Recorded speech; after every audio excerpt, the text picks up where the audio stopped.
You're the water, you're the all that's there. Oh, oceans. Let me try it. Hold on. That was crazy. Nah, I'm cool. Your bad note is somebody else's dream note. I'm such a perfectionist, a critic to myself. Is it natural for you to hit those notes, those melodies, those riffs? I think it goes back to The Hillsong Maverick Cities, who like make music for the church, but it's so good, the world pays attention. Do you think about that type of stuff when you're creating?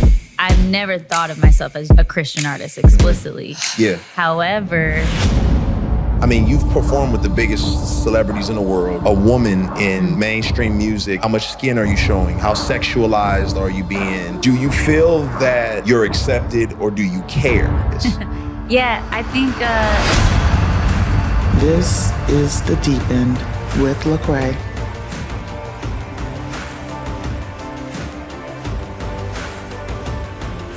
All right, so we're here, and this is wild because we hung out for years, but this is like we haven't done this. We haven't. So this is it's funny because the crazy part about it is I'm sitting here like cameras, mics, and all this type of stuff, and I don't even see you that way. And it's like because we're real friends. That's what I'm saying. So it's kind of weird in a way because like I had to like do research and I'm like, y'all, I'm researching my friend out here, like Lil Sis, and I'm like, but I'm learning stuff. Yeah. So that's why I was like, we were talking earlier, and I was like, dang man, have I been a good friend? Because I don't think I paid attention to some of the things that you navigate with. And you have though. I feel like you've always been very, very supportive and encouraging. And it's an honor to be officially on your podcast, I will say. Man, it's wild. So it's like, you got a lot of stuff going on. Yeah. You got a new album, new tour. Yeah. And I didn't care, but the world cared. New hair. That I didn't care. Yeah. Yeah, I didn't care that much either, but other people cared. But I love it. That was one of the wildest things to me is how many people cared about your hair color changing. I was like, yo, this is the thing. I know. I get it though, because I think I was blonde for so long that people didn't realize this is my natural hair color. Yo, that. So to me, I was just going back to my literal roots, and people were like, wait, because they have, this, I mean, and this is like on a larger scale too, but if you zoom into just hair, people have, they expect something because they get used to something. Yeah. And then if you change it, they're like, it's like a brand. Yeah. And they're like, you change the brand up. Yeah, but it was like exciting for me. I was like, oh, this just makes sense for where I'm at. I see it. I'm like, okay, hair. I see you hair. But the world is like, she changed her hair. What does this mean? What is happening? Yeah. So all that stuff is, I'm not even gonna lie to you, it's low key weird to me, but I get it. It's like, yo, this is like Lil Sis, but y'all, it's like, a bigger deal. So I'm tapping into it because it's like, okay, it matters. So I'm just, you know what I mean? I guess to some people, I'm tapping in. But yeah, man, there's so much to talk about, I think, off the cuff. Because we want to talk new album, we want to talk tour, but I want to tap into just like the fact that you're sitting here, like how this even came to be. You know what I'm saying? A lot of people don't know. So you probably have a different experience of like our connection and how you found out about my world and vice versa. But I just remember, I just knew you as the person making YouTube videos, right? That's what I knew. And then my guy Biz, shout out to Biz. My engineer and also a now good friend. Yeah. I think I remember Biz talking to me about you and just musically. And everyone was a fan. And then you started kind of bubbling and doing your thing. Wow. And then there was so much buzz. You were on tour. And they were like, Tori's playing your album before she goes on stage to the audience. Yeah. It was Anomaly. And I was like, what? And so I was like, that's kind of crazy. So that made me reach out like, what the heck is happening here? So what year would that have been? Oh my gosh. That had to be. Well, it'd be like the same year we met, maybe, Probably, when yeah. you came Yeah. out in Nashville. Yep. So that what is would have that? been probably 2015, 15. which was like the craziest year of my life. That's crazy. Yeah. So what do you like? What happened? Why did that? Well, I feel like I was kind of late to the Lecrae It's all right. train, which like your fans will probably be mad at me for that. But I knew your name and I'd heard about you. But I mean, I include myself in that wave of the Anomaly album. Cause like that was a huge moment. Correct me if I'm wrong. The Grammys, the whole thing. I was like, wait, this is so sick. And my mom, I think my mom was maybe the one that like brought you up. Like shout out to mom. I love your mom. She always has like her finger on just the pulse of like what's happening and what's cool. But she was like playing me your stuff and I was like, wait, he's so cool. And then I put a playlist together for my tour. You were on it. And I just loved what you were about and what you were singing about in your music, how real you were, but how it was so relatable to like everybody, not just a certain group of people. And then I don't remember how you came out. I must have just asked you to come out. I don't even know. Because we didn't have a song yet. No. Together. No. I was just like, maybe I must have reached out or something on like either Instagram. somebody reached out to somebody. I don't even know. Yeah. Somehow it happened. But you came. Yeah. And it was randomly in Nashville though. I don't know why we must have just both been there at the same time. We were both there at the same time. And then Dan and Shay also were at that show. That's right. So it was a crazy crossover. That's right. I forgot about that. Yeah. And we just did, I think we did All I Need Is You. I think that's how because my guy Derek knew someone from Dan and Shay's team. And he was like, they're out with Tori. And so I was like, let me come because Tori. Yeah. You know what I mean? Yeah. And then, we finally met that show. Yep. And then, from there, I think we just like kept in touch. Yep. You knew at that point, I think I would have been just dating Dre, my now husband. Let me tell you. For people that don't know. Let me tell you, I remember all of that time period. And there was a part of me that was like, yo, if you rock with him, rock with him. Because I remember there was some people who were like, well, what does he do? Or what is he, you know what I mean? It's just like, I think people wanted you to be with like... Yeah, people had their ideas, projections. Exactly. I think. Exactly. But like early on. They wanted you to be with a record producer or something like that. Like, I don't know. Yeah, I don't even know. It was weird. It's funny how, when people start having opinions when like something like that happens. But we're very happy. We're very in love. And I think that's my dog, Dre. Shout out to Dre. Dre's the best. I thought he was going to be here, Dre. I'm upset you're not here, but it's all good. I'll see you later. We'll hang. But Dre, he was playing basketball early on at the time. So I think some of those like questions and concerns came like later. Once it was like he was trying to put a ring on it, then it was like, whoa, hold up. Like we were all cool just dating, but then it got real. So a lot of other people were mad, like fans and stuff were mad because you're supposed to marry them. That's in the fans' minds. Oh, right. A lot of people thought he was my security guard for a long time. I mean, he could be. My man is like 6'5", 6'6", swole up, big dude. So I'm not shocked.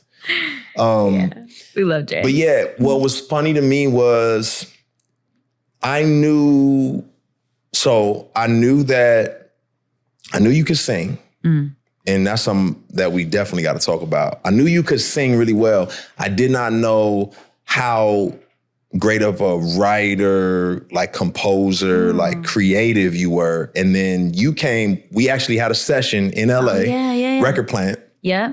You came with your guitar and you just got into it. And I was like, yo, she's just coming up with this stuff, which to me was mind blowing because I was like, you were so crazy talented. Thank you. So, but I think at that point in my career, I was really excited about people who were Christians, people of faith, but were using their gifts for the world. Because I think there's some artists who make music from the church for the church. Yeah. There's some artists who make music from the church to the world. And then there's some artists who make music like from the church, but it redefines everything. And it's kind of like the world appreciates it, the church appreciates it, and it just makes everything better. So I think I look at like, you know, you have the Hillsong Maverick Cities who like make music for the church, but it's so good that the world pays attention. Yeah. And I looked at myself as one of those kind of hybrid, like I'm making music kind of from the church, but it's like trying to redefine things. Yeah. But you were always the person I referenced. That's this is somebody who is from the church, but to the world, like a different perspective, a different outlook on things that other people probably wouldn't process. I like you, John Bellion, you know, those are two people that I always reference. PJ Morton. Which is funny that we now have made an album together. So, but yeah. Good segue. Yeah. But like in your musical approach, are you thinking that way? Like, how can I, because you paint new pictures. You paint new pictures with your art. It doesn't have to be explicit like Jesus died. Well, you did do a gospel album. I did, yeah. True. But But then you also like paint new pictures, like even on your new album, you're telling stories in a healthier vantage point. And do you think about that type of stuff when you're creating, or what does that look like? Yeah, man. I mean, there's so much to unpack there because I think I've always thought of myself as, or I guess I'll rephrase.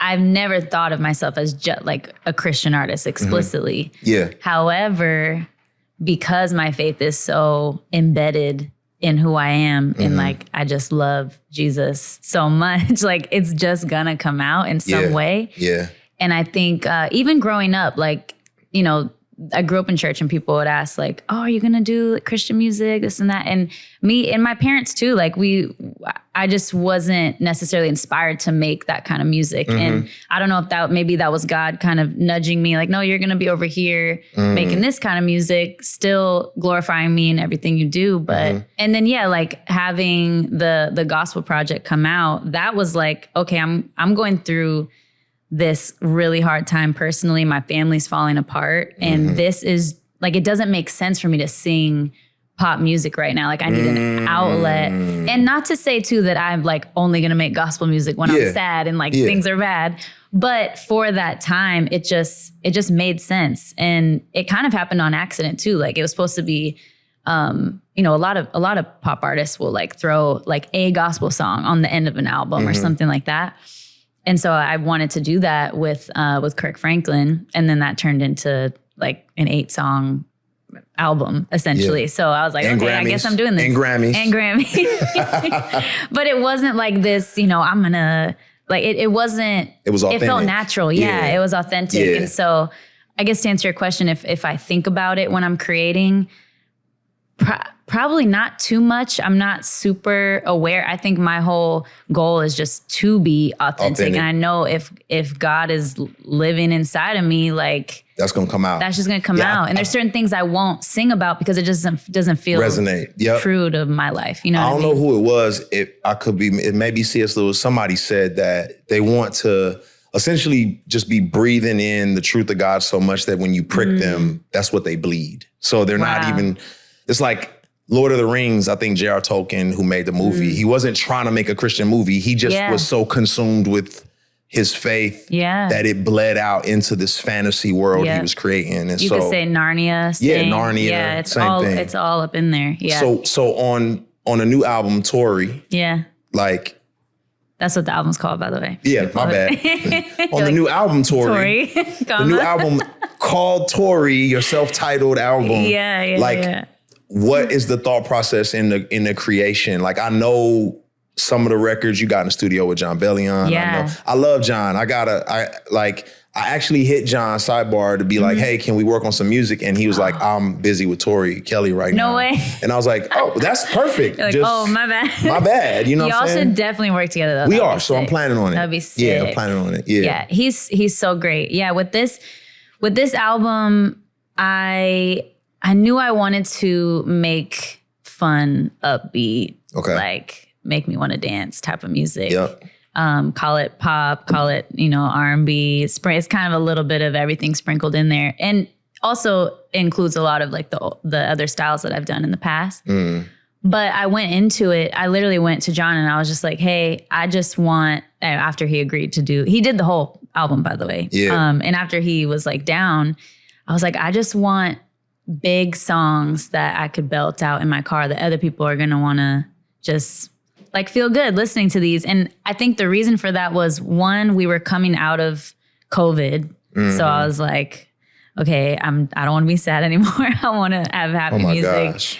And then also my last album is technically 2019. It's called Inspired by True Event. I actually wrote it the same time as the gospel album. Those two projects to me almost are like one thing. Yeah, I remember you playing me both. Yeah, that's right. You came over, we played stuff. Yeah.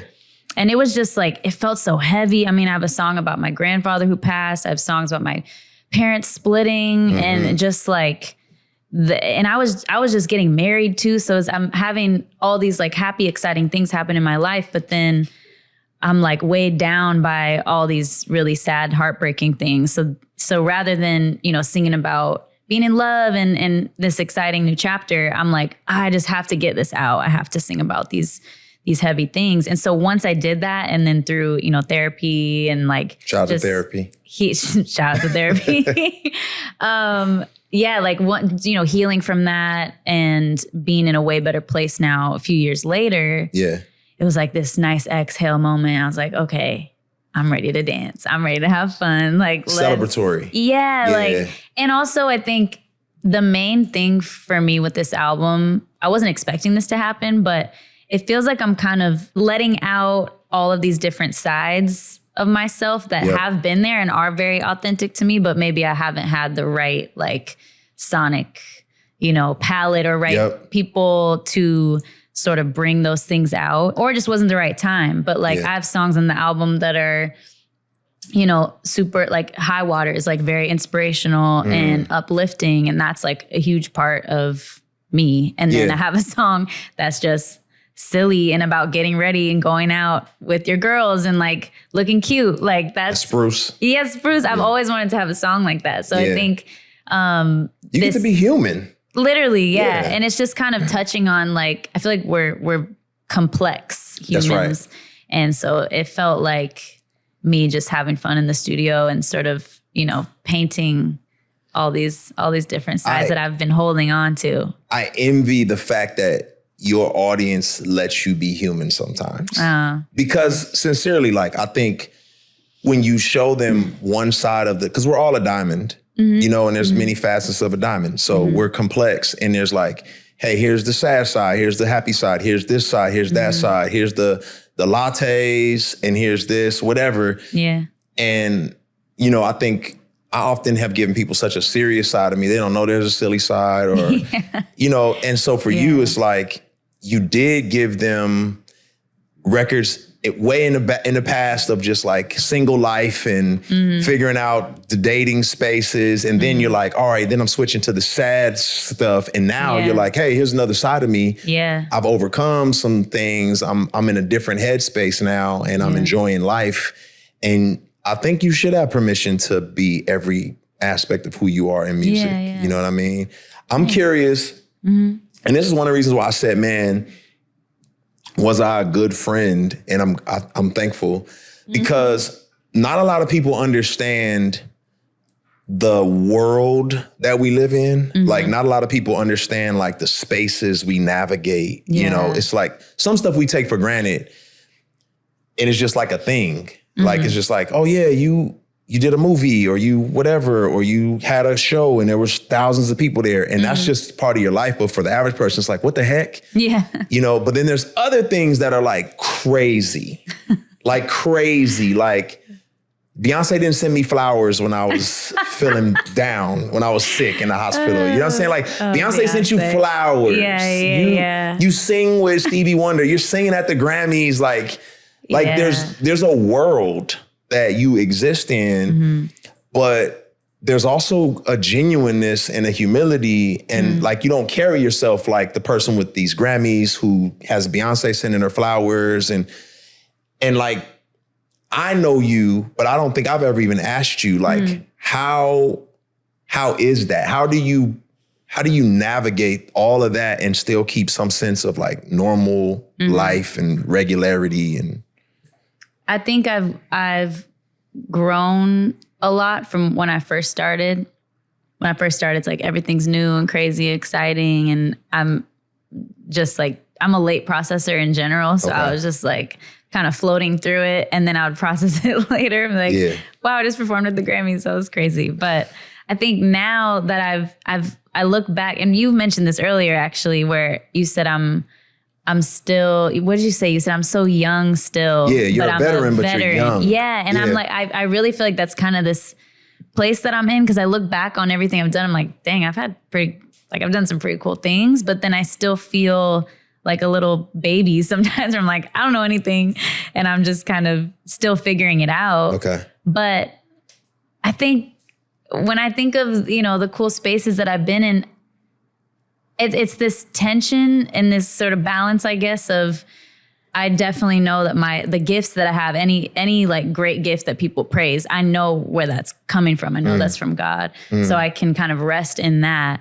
But then also everyone at this crazy event is human. Like no one is better than the other person. And I think that's sort of this thing floating in the back of my head at all times. It wasn't always like that. I think in the beginning it was like, you know, wow, this is crazy.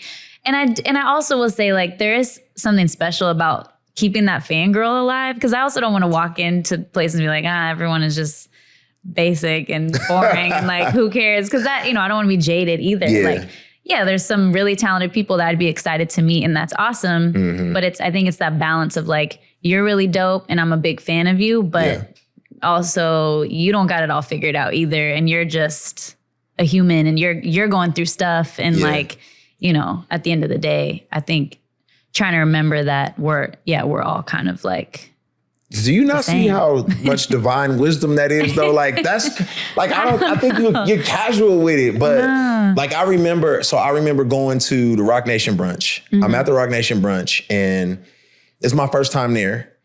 And it felt like high school. It felt like the cool kids table was right here. Wow. And it was like Rihanna and Kanye and Jay-Z. Calvin Harris and Katy Perry. And then it was like all of us outside of that cool kids table just hanging out, you know what I mean? And I was just like, oh my gosh, like. The other cool kids. Yeah, well, whatever, you know what I mean? I would think. But that's what I'm saying. But I didn't, at that point in my life, I didn't have that sense of wisdom of just like, we're all human. We're all just, and I mean, do you think you were raised like that? Do you think it has something to do with your upbringing, maybe like having some early successes as a kid? Like, yeah, maybe I've just seen so much. Like I was literally signed when I was 12. Yeah. So I maybe because I have been let down by the powers that be, whatever, like in the industry. Yeah, you navigate those spaces with like wisdom. I can see that now when I'm in those spaces. Like it's nothing. I mean, I'm still excited. Like you said, a little bit of fan, but not like, it's more of a fan of the gift. Yeah. But before it was like, what?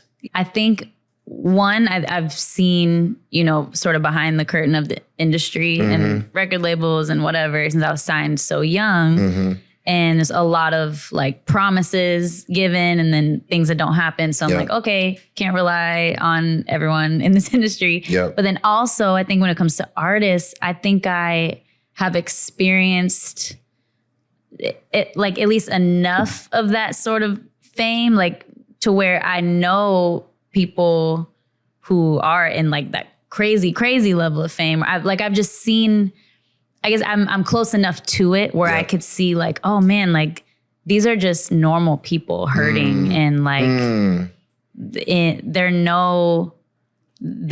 going through unique struggles for sure that nobody else can relate to. But at the end of the day, like they want human connection. They want to be treated normal. And I think maybe that's a big part of it too, is it's like, I'm by no means have experienced any of that level of fame, but I'm kind of like, I don't know. You still like have enough access to see. They don't have a unique fulfillment that other people don't have. They still crave the same things that we all crave. Like exactly. So when I, you know, if I were to go into an event and I'm, you know, maybe my first thought is, oh, it's a cool kids table. But then my second thought is like, oh man, like I wonder what they're going through right now. It must be so hard. Like if anything, my next thing I would ask is, I wonder what they're going through. Yeah. It's interesting because being a celebrity, you get access to things other people don't. Like being the first to access this content. If you want to be the first to access content like this and not have to wait a week or who knows how long before you can see this content, then you should subscribe to BSide, where you will get the content immediately as soon as it drops and you won't have to wait at all. I mean, you've performed with the biggest celebrities in the world. You got connections all over the place. Mm.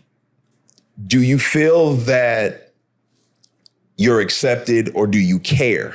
You know, in that realm? Like I personally wrestled initially, and part of it was my own insecurities, right? My own insecurities of just like, man, they don't want me at the cool kids table, or I'm not the same, or whatever. Yeah. And I don't know if everybody feels like that. Some people probably just are like, I don't care. I'm just doing my thing. You know, I'm like, man, God has blessed those folks. That was not my gift. No, that's real though. I feel that, yeah. Did you ever feel a sense of like, man, I'm not accepted, or I'm not a part of the in crowd? For sure. Yeah. And I think that has a lot to do with just what I value and maybe what I'm not willing to do that a lot of people would expect if you're trying to do like mainstream type of music. Yeah. But that being said, early on in my career, I mean, I literally have songs talking about it. I have a song, Unbreakable Smile, or like Confetti, where I'm talking about the fact that I am different and don't really feel like I fit in. But then that weirdly is what like helped build the career that I have, which kind of made me feel like I fit in now. But I do still wrestle with that. You know, there'll be things that come up where I'm like, oh, it's still the same as it was, you know, where there's kind of these expectations for someone in my position. But I think the older I get, it's more just me being like, nah, like it's just easier and easier to be like, nah, I don't really feel comfortable doing that. Or like or wearing that or whatever. Like I think I settle in more to like, no, this is what's been working for me, and kind of take it or leave it at this point. Your integrity is more valuable to you at the end of the day. At the end of the day, for sure. I can see that. And I had to grow to get to that space because not like I was like, oh man, I'm willing to compromise myself in order to be accepted. But I wrestled with, you know, kind of a twofold piece of like, am I impactful out here? And then I felt like I had this like scarlet letter on me because it's like, oh, you're the Christian rapper. That means you're not good enough. And I was like, oh, I gotta prove to you I'm better. Like I can hang. You know, and you obviously don't have to prove skill-wise your vocal ability, but I know like, obviously to be a woman in mainstream music, it's like, how much skin are you showing? How sexualized are you being? You know, who are you associating yourself with? Where are you putting yourself? And you just have not done that. And you don't feel bad about it, or no, this is great. Not anymore. No, and really, I shouldn't even say not anymore, because like I said, I go back to those early songs I put out, and sometimes I'm like, oh, you were in a weird way. It's almost like my younger self was talking to my older self. And she was like, hey, you're going to experience this and this. Just like, remember to, you know, stay true, hang on to this pillar, hang on to this truth, and you'll be good. And I was like 18 writing these songs. So I'm like, I don't know. I listen back, I'm like, I don't remember thinking that deeply back then, but that's why I think it is this weird kind of like, she was talking to me. Future me. It came out. Yeah. You know, you are a vocalist. Like, no. You're like a real vocalist. Thank you. It's an interesting dynamic. And I always say it's like this, like people love to see folks they don't expect to do things like crazy.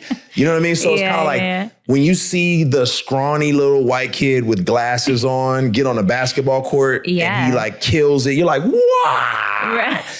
So to see this like young little dainty girl from, you know, Southern Cali just belt out these phenomenal, like this vocal range and capability. Like, was that always your story? Did that, like, when did that first become a reality for you? Like, oh shoot, this is different. It's funny the way you just described it. I got a flashback because I was 10 years old on Star Search. Yeah. And 2 members of Boyz II Men were the like celebrity judges, and they literally said that same thing. They're like, this big voice coming out of this little girl, like how is this possible? So I think it was around that time when I was like, no, maybe it was sooner though, because I think my parents they were so supportive. I was doing like singing competitions at like 6. That's when I started. And just for the record, they were never like forcing me to do anything. I was the one like, let me, they weren't like, I don't know, like scary pageant parents or anything that. Yeah.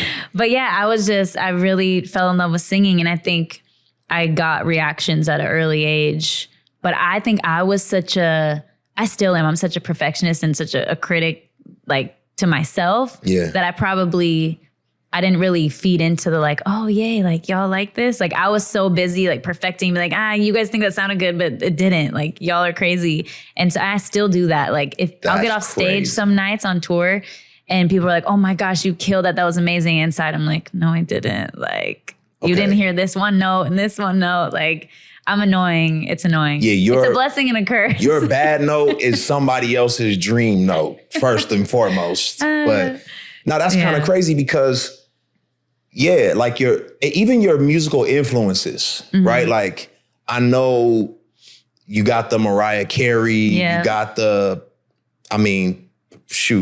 Irie guitar singing, like all of those things speaking into your research. I mean, I'm saying a little something. But I'm just saying, like, why did you gravitate to those particular artists? You know what I mean? Like even it's more R&B, soul, gospel sounds, not traditional pop, not even country. Like, you know what I mean? Like what do you think did that? I think my dad played a big role. Okay. Both my parents are such music lovers, but he was so adamant about playing like so many different kinds of music. I remember being really obsessed with a Stacey Rico album. Shout out Stacey Rico. Love her. So they was running that Christian music in the house. Oh yeah. But I would listen to everything. It was like Stacey Rico, but then my dad would be playing like Maxwell or something in the back. I didn't know what the lyrics were. I didn't know what he was saying because it was all about the instrumental sections and neo soul in general. It's like Jill Scott, Maxwell, D'Angelo. Yep. There's so much space in that music that he and I would have like riff battles with each other. Like, I mean, I didn't know that's what I was doing at the time, but he would just, sing something, I'd sing it back, or then I would start a riff and he would copy it. So he'd play little games like that with me. Yeah. But my mind was filled with so many different types of music. Mary Mary, I was obsessed. Shackles. Somebody play Shackles right now. I know you. That album, and it came out in 2000, I think. I know every riff, every run, like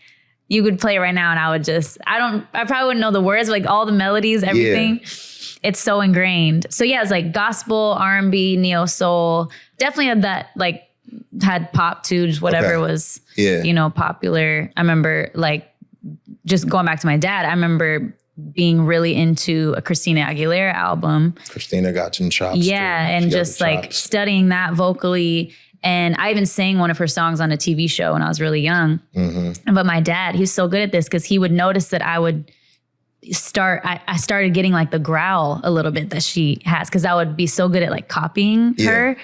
And he would like stop me from listening to it. He's like, okay, now you got to listen to this. Like, you're not allowed to listen to her anymore. And it's not even any shade to her. It's just like he was trying to make me discover what my voice was instead of copying somebody else. So I really do give a lot of credit to him. I think he was very smart in how he just kind of supported me, but like, guided me. Yeah. And just made sure I was figuring out my own style. And then later on, when I picked up the guitar, it was like India Irie. I loved like just that singer-songwriter vibe, John Mayer, Jeff Buckley. That part to me, like, I'm not gonna lie to you, when you came to the studio in LA that time and pulled the guitar out and started just like crafting, I was like, she's different. You know what I mean? Okay, she's different. Another thing that's kind of wild to me is like, I've seen you a time or two on They Have Range, which is an IG page that like highlights vocalists. Mm-hmm. I feel like the Black community is they are a hard audience to win over on the vocal capabilities. Yeah. And you consistently come out winning. Like you get vouched for. There's the Black community and there's the Black gospel community. That's a whole nother ball game. And they rock with you so heavy. I don't know, like, to me, that's like the ultimate badge of honor to have folks like that. Like, oh, she could sing. Yeah. I mean, like, is it natural for you to hit those notes, those melodies, those riffs, those, you know, is that natural or is that something you picked up over time? Is it like if you just put yourself, because you can do pop, you can do anything, but you're able to hit a lot of the R&B and gospel notes and ranges just easily. Like, is that a natural thing? Yeah, I think it goes back to how I grew up. I mean, I think it's a mixture of what my dad was playing in the house, and I was really good at emulating all those styles. But then I think also being mixed probably helps too. It is so like, it's in you. It's in me. It's not on you, it's in you. Right, right. So yeah, I think like just that soulfulness I was around it. Yeah. Like my dad's side, Jamaican and Puerto Rican. But then it didn't stop there. It was like, I felt like I was so surrounded by just different cultures, which I think made me exposed to all the different food and all the different music too. Yeah. So it's all kind of downloaded in there. And then my challenge was like, how do I make sure this feels like my own sound and like I'm not, copying anybody else. But yeah, I do. I love it. I mean, I think, like you said, it's a huge badge of honor, I would say. I'm telling you, when they highlight, like that's my goal. My goal is to just make the singers room one time. So maybe if you can do vocal lessons, I got you, or something like that. Just you can one sing. time. I've heard. I can hold it. If Tori Kelly said I can sing, I can sing. It's low key, it's subtle, but it's in there. I've heard you on your albums. I can sing. You said that. Yeah. You said it. I can sing. Yeah. So the new album, Tori. Yeah. If there's like one thing that you're excited for people to hear, is what? As far as this album is concerned. Like not song, but just like, I want you to walk away with like something. Is it the joy? Is it the peace? Is it knowing you better? Like, what do you think that is? Yeah, I think the main takeaway I'd want people to walk away with after they hear this album, I think knowing me better is definitely a huge part of it. And I feel like I'm kind of updating people in like the place that I'm in, even if it's just, wow, she seems really happy now. Again, because the last albums were just very like sad. When I listen to those songs, I'm like, dang, it was heavy.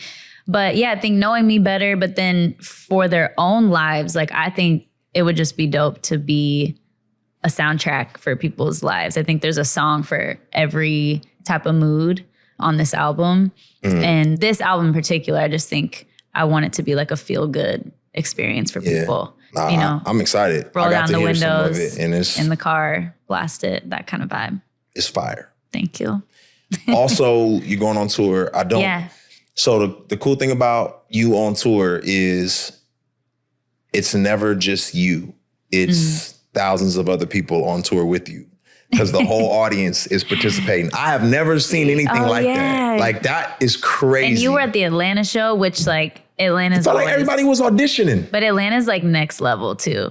Like they're always, I've filmed a music video in Atlanta at a show because the energy is just. It was out of control. Amazing. I was like, can everybody here sing? Am I the only person who can't? Like the crowd was hit, like you were hitting certain notes and they were with you. They were harmonizing. Yo, it was crazy. Yeah.